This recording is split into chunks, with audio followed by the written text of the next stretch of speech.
Okay. Try hey guys, hard 7. To you. That I'm gonna die from street violence. Are you okay with episode? This is called "Can Rival Gangs Coexist Peacefully?" From Urban Dictionary, like, would you give I it still the think LA Blue Lobster if you know what I mean? Also, this is a could you little shut intimidating. the I'm fuck not up gonna during lie. movie trailers? Thanks, love you, bye. I almost guaranteed that I'm gonna die from street violence. Are you okay with that though? Well, have you accepted that as a man? Yes. Middle ground. I wanted my message to impact gang culture. You know, I'm that's one. Wherever I end up, you gonna know that you can end up there too.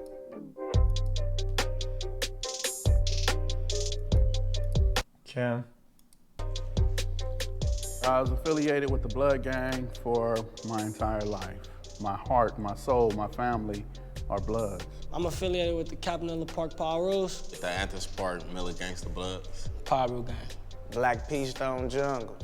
I'm affiliated with the Rolling 60s. Been gang banging for most of my life.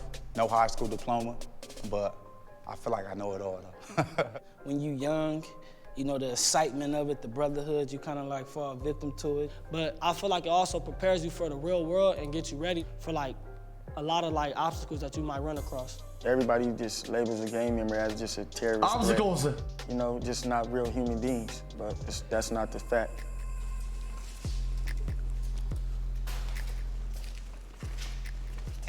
We brought current and former LA gang members to discuss the truth and decision about gang life.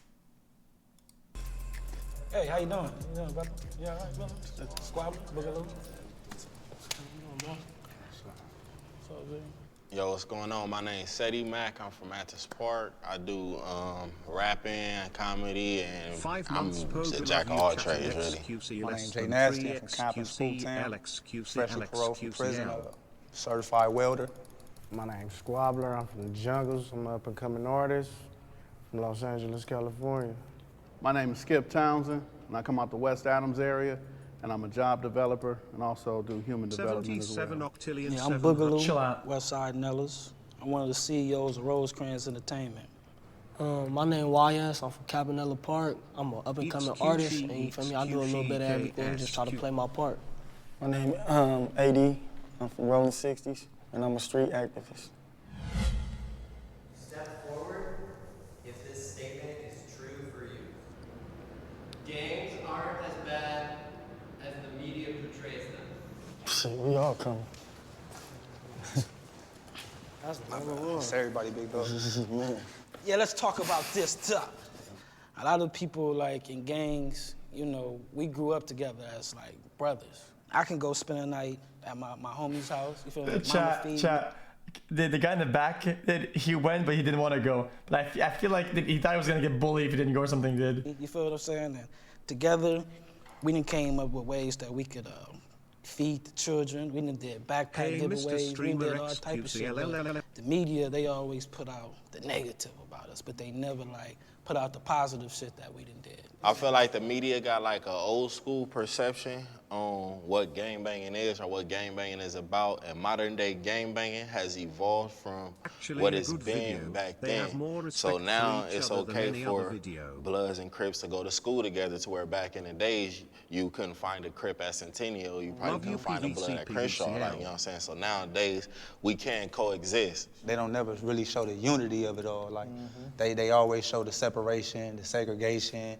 They don't really fathom the strength and the power we got inside our community. And I really don't think they really care about that. They put us in this one statistic box. That's how I feel. You know, and they leave us right there. That's where they want us. But it's really up to us to say, okay, at least the next generation is gonna come with something. They're gonna come with positivity. We living, but we really not surviving. We too in competition with each other. Everybody hard now. Isn't it the opposite? You know? So I see everything on social media and everything. I'm really locked in with all. I mean, I posted something positive about me giving backpacks away and stuff at the park and all that with the homies and stuff. It got like, what, 1,000 views, 2,000 views. I get like 5,000 views and I'm posting something crazy though. You get me? When you doing positive, you cloud chasing. When you doing negative, it's all good because that's what we used to. That's the bread and butter, I guess. That's what we already do. So what's happening right now is you about to leave a legacy, right? But it's not gonna be a financial legacy. See, if there was something you was doing positive and all them 5,000 views you got, they gonna dwindle down to about 200-300 if you was empowering the community and shedding light and, like you saying, waking people up, then all that's gonna go away. But as long as you got the negative influence, well, you gonna leave that legacy, but ain't nobody gonna be able to eat afterwards. Someone I Okay. love died from gang violence. Oh, man. That's crazy, man. We ain't even gotta get up, man. Just ask your question before we sit down. The first time I ever seen somebody close to me pass away, I was young. My older cousin, right in front of my mama's house. Another black man, just typical statistic gangbanging. And it's like, visualizing that as a young boy is like, that's probably one of the reasons why I am who I am today. It's traumatizing. Like it's traumatizing, and it instantly adapts you to your community, to your environment, to where you at. Because it's like, if you don't get down like this, you gonna get down like this. I was 19 years old, man, and I had seen a lot of people get shot. But I was sitting there talking to this dude. It was actually Kid, Kevin Sykes from 60s. We sitting there talking for about an hour. I'm waiting to go skating. And as soon as he crossed the street, the van pulled up. They had been waiting the whole time, and they gunned him. And that's really fucked me up, man, to see that. They could have easily just came up and gunned us both. It wasn't about Crip or Blood. It was just about that anger and rage, like, man, want to hurt somebody. And, man, it left something, a void in me that was, like, spiritual. Like, man, what is God doing? But also that rage was like, man, I want to hurt somebody. And I took it with me from the age of 19, and I just felt suicidal. Like, I signed up every day to go out and be dead. I didn't care. I'm going to hurt somebody, they going to hurt me. To this day, I still think, I'm almost guaranteed that I'm gonna die from street violence. Are you okay with that, though? Well, Have you accepted that as a man? Yes, I accept it, because it's like, all the negativity I done dished out. See, I want to say something, because this is what's causing me to change, because I made that same pact, that same vow for my gang, that I'm gonna die for my gang. I do life for this shit. Yeah. But recent shit has showed me that, nah, I got another purpose. I could do something else. I don't have to die to gang banging. Let me ask you something real quick, though. You got a child, a baby, a girl? I got 4 beautiful blessings. You got 4 beautiful blessings. So here's the thing. Would you die for them? Of course. But that's not what they want. No, they need you to live for them. Yeah. And you ready to go out every day and die for them, and them the same people need you to be alive. Damn, man. I done lost some many homies. I done lost some Crip homies. I done lost some Blood homies. I'm over with this gangbanging shit. If something happened to y'all, y'all will see that I'm so serious about this shit. But I'm on a whole nother note, homie. Respect. You feel me? And I don't want to lose y'all. If motherfuckers don't wake up and let's save each other so it don't have to be no more losses, we gonna lose. Straight up. Straight up. I think peace between rival gangs is possible today. I do. I really do. Awesome. It's gonna be hard. Look at the peacemakers move, though. Right. I've actually did it. That's why I feel like it could be peace, because I've actually sat in a circle and had a conversation with my enemies, and we cleared the air and killed our little difference. Now, it's not peace between all my enemies, but it's peace with the main enemies, with us. And we not even gonna call it peace, we gonna call it an understanding, because that's what it was. The understanding was y'all stay on y'all side, we stay on our side. Don't disrespect that line, and we good, and keep all that internet goofy shit, dissing. Y'all keep that shit out of the circle, and we good. What? And it's been working so far. We had little bumps and bruises, but it's been working. This question was complex to me, because I'm thinking, like, are we talking about individually or gang-wise? Are we talking about in today's world, or like, are we working towards the future to get better? Because I believe that in the future, sooner or later, we are gonna be able to function. Right now, with things that's been going on in the politics, it's hard to see it with the 8 trays and the 6 O's. That was an eye-opener for LA, because it was like, if that's what modern day gangbanging is working towards right now, it just takes time. People nowadays, like, it's a revenge cycle. It's people that'll kill you that don't gangbang. They family or friend or somebody. You shot my brother. You feel me? So it's like, sometimes the peace don't even be like on us, because we're not bigger. Nobody bigger than the card, you know? So it's like, all right, how is that one person right there just gonna say it's peace today, and then everything else is just peaches and cream? I look at it like, peace today. He has grills. How expensive are those? Just for the simple cause of the matter, like, subtitles. It hasn't been a long period of time without a death or without a retaliation or without another man, woman from a rival gang getting murdered. Show that you don't want to come to my hood and bust on me or knock me down. Let me show you the same thing. And then once we get that understood, then you can go about your life. I'm gonna go by my business. But it's a thing called leaders and followers. It's some leaders that's gonna be speaking peace. You're gonna have some leaders like, no, they done did too much. It's this history, this is what it is. So it's like, as much as you want peace, I just live life for my individual peace. Joining a gang is a choice. No, that ain't no choice. I mean, Okay, I'm dude. gonna step up to that. I believe that at the very bottom of joining a gang is ultimately a choice. The power of influence is crazy, and it will blind you to make you think that it's not. A lot of people is family orientated, are born into it, but at the end of the day, I have the choice to say, yes, this is what I want to do. No, this ain't what I want to do, no matter what age I am or not. I feel like it's for sure a choice. It's not like how it used to be where, like you said, you feel me, you got some type of ties to this gang. Nowadays, it's like, oh, that little nigga look turned. Hey, you hang with a nigga for a cool amount of time, build a relationship with him. If you really a nigga and you feel me, you really got stripes and rep like you do from your era, you could easily take him over there and make it happen. It's a choice to certain people. Certain people just gotta go with the flow. It's not so much of a choice. It's like a way of life. We'll finish the chat. I It's not come minute from left. my Fuck family it. because we always This is getting gang interesting to me. Like I grew up to seeing blue rags. I grew up to seeing my brothers gonna fight their enemies at parks. I grew up to seeing dope sacks. I grew up to my daddy whipping dope in kitchens and all that. So it's like, that's not a choice. It's just, you adapt to it. You adapt because I didn't that's what choose it this is. shit. This shit chose me. I signed up and they accepted. You feel me? This shit like the military. Let's not play. I mean, you know, my daddy from Compton, you know, from a kid, this nigga had me in this red Cadillac, slapping through Compton, rolling up weed and dope.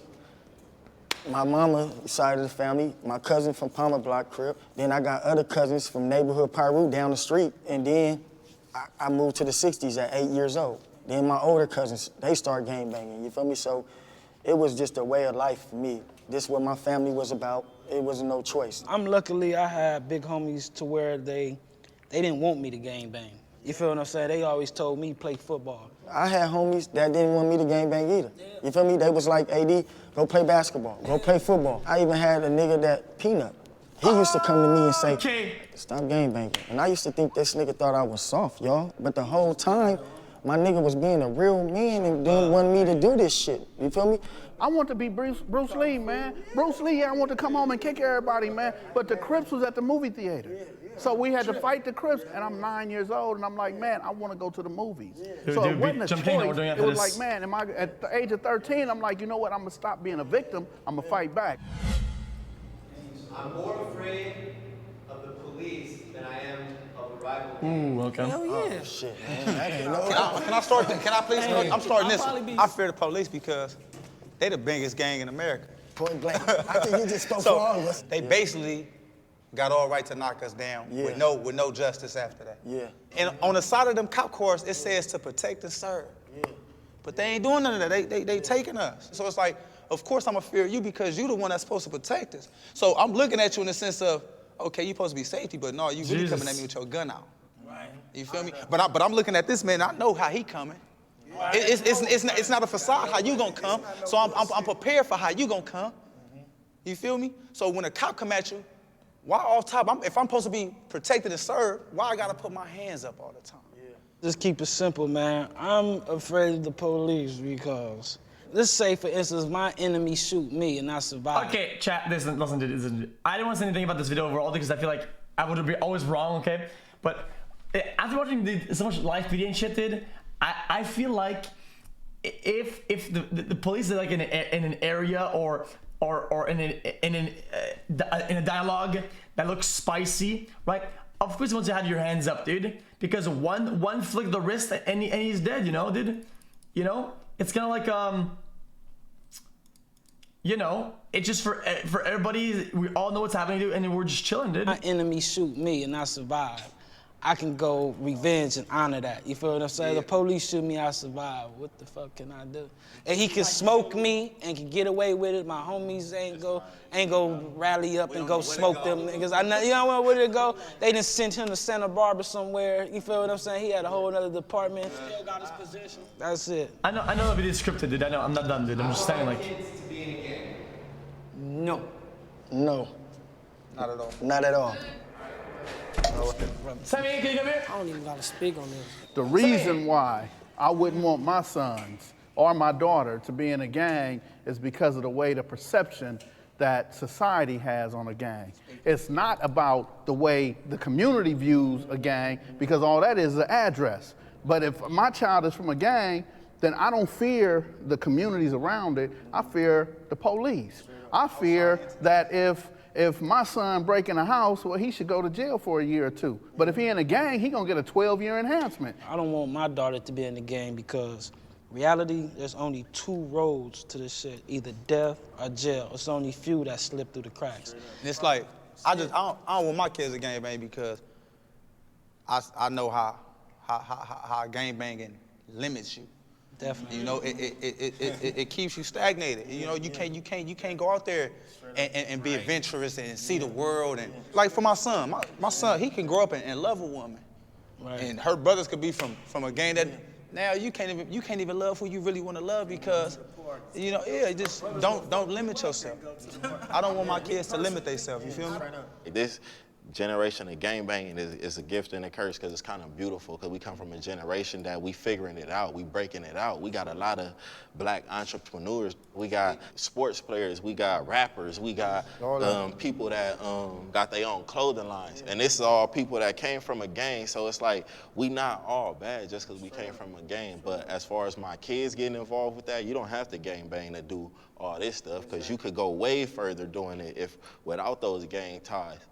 But also, gang culture influences Tupac got influenced by gang cultures and cost him his life. So it's like, it's like gang culture influences everybody. But for my kids, my nieces, my nephews, and everybody under me, I do not want that for them because it took so much of my life. Me personally, I don't have any kids, but this topic right here, I got a little twist to it.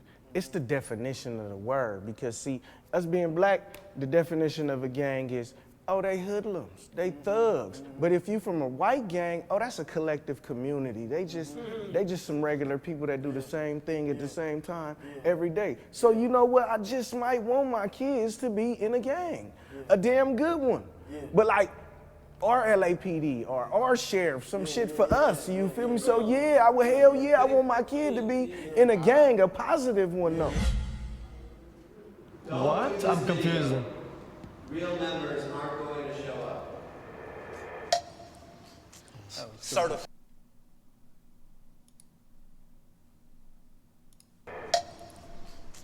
Certified. Like, I already know everybody want to talk that shit. Certified.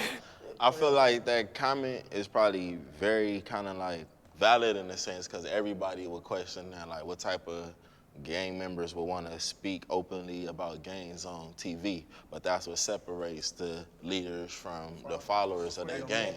So it's all a mindset, y'all. It's really a mindset. I'm talking about getting over beefing with your enemies and everything. It starts with your mindset first, and hopefully I can shine enough light to everybody else see what I'm doing and be like, all right. He came from that. Yo, Plunge came in. Hold up, chat. It's almost done. Doing this, and now look at him. He's still back in his hood, which I really commend Nipsey for everything he did, because he showed us that at the end of the day, Nipsey Hussle got so big, and he died from gangbanging politics. He died being a 60 Crip that the world couldn't even believe it, so they said it was a conspiracy. But at the heart of it, he lived his life as a real gangbanger and did what he was supposed not interesting, chat. It is over, dude. And when he died for standing up for what's right. That every gangbanger should have felt the same way, and it showed behind the love that he got.